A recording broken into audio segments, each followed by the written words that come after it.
Well, let's talk about the prescription drugs here for a minute. Yeah. When we say it's a problem, I mean, there's obviously two different points here. One, we'll cover them both, but one is the abuse of drug or prescription medication. But then, I mean, I give go to see a doctor, the doctor says, here, take this medicine, it will help you. Well, then I should be okay to drive with that medicine, right?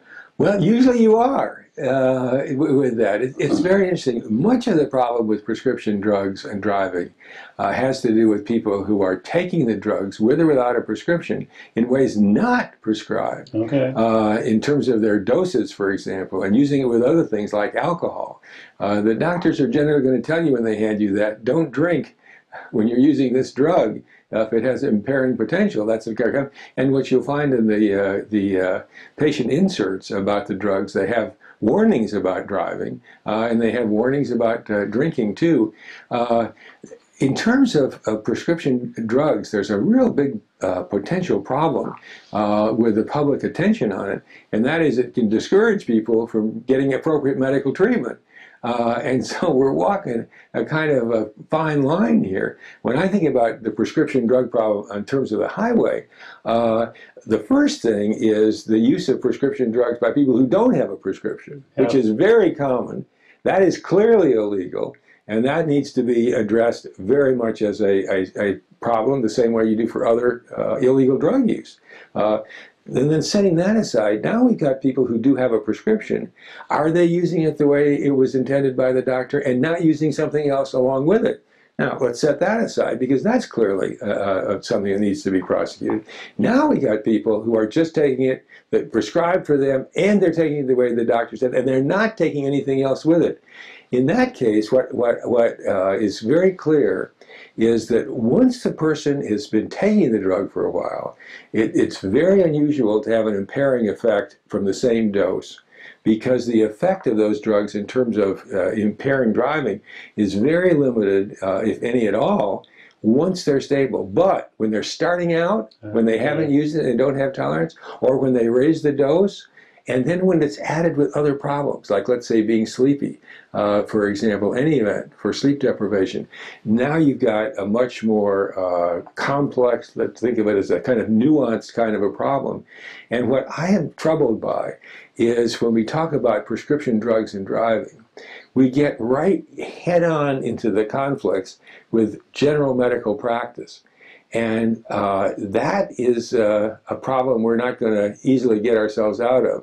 So I want to really focus on the low-hanging fruit, the easier problems to think about. That is, the person who has no prescription, use of it, and the person who's using it with other things or in ways not prescribed by the doctor. Let's focus on those. Those are the ones that really are clearest and where you don't have a downside of actually discouraging appropriate medical treatment. Well, then, as far as for the people that are using it illegally, yeah, I think ONDCP has said that that's also the word they use, epidemic. Oh, it is. Oh, yeah. And CDC has also, I think, come out with that. What do we do about that? How are they getting these prescription drugs? Well, one of the things is as doctors around pill mills and doctors who are really in this just for money. That again is kind of the low-hanging fruit in the prescription drug problem. It's been the easier one to go after, although it's not easy, but among the problems it is.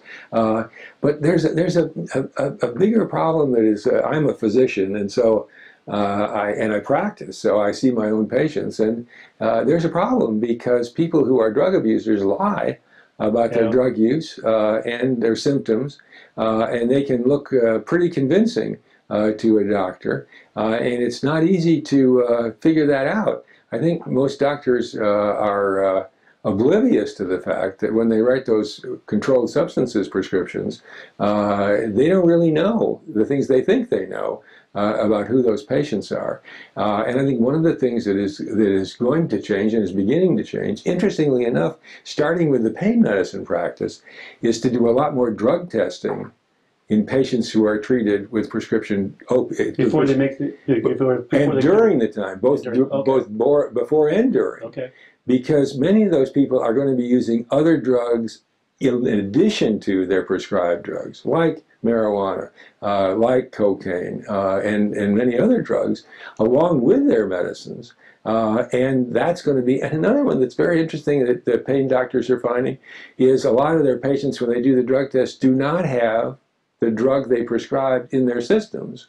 And that is because they're selling the drugs. They're not using them at all themselves. Well, that is also revealed by a drug test. So what we're seeing is, and I think that many people who are using these medicines appropriately and safely can be offended when their doctor does a drug test on them and say, well, you don't trust me is what you're saying. But it really isn't that. It's trust and verify that we really need to do. And somebody, including myself, if I go to a doctor and get a controlled substance prescription, is be prepared to say, yes, I'll do that, just the way I go through, they get on an airplane, and I go through the security. You say, well, you think I'm a liar? I told you I wasn't a terrorist. You know, well, the trouble is I can trust you, but I trust the next guy too, and he is a terrorist, and so I got to treat you all that way. Yeah. And that's the same thing I think we're going to see a lot more of with prescription drugs. And, you know, you think about it, well, that's punitive of the person who is the drug addict. No, not really. To let the drug addict continue down that path is not in that person's interest, not in that person's family's interest, not in the public interest. To intervene, to stop that, and help that person overcome what is a very serious illness is in that person's interest as well as in the public health interest. Well, in fact, in many ways, that may be the only way you find out if they have a problem is through that test you're saying. Absolutely. It's to recognize the commonness of the problem of substance abuse disorders, and to have a shared sense of what has to happen.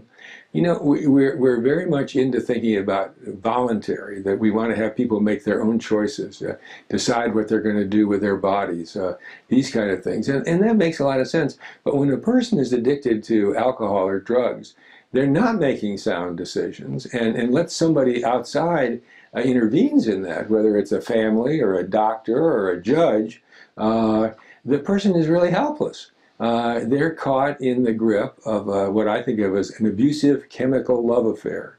And unless somebody intervenes to separate them from that, they're going to carry that on, often to their death or somebody else's death or both. Yeah. And so that's a public education that we need to get, that you have a responsibility, we have a responsibility for each other when it comes to this, both in terms of prevention and in terms of intervention and treatment.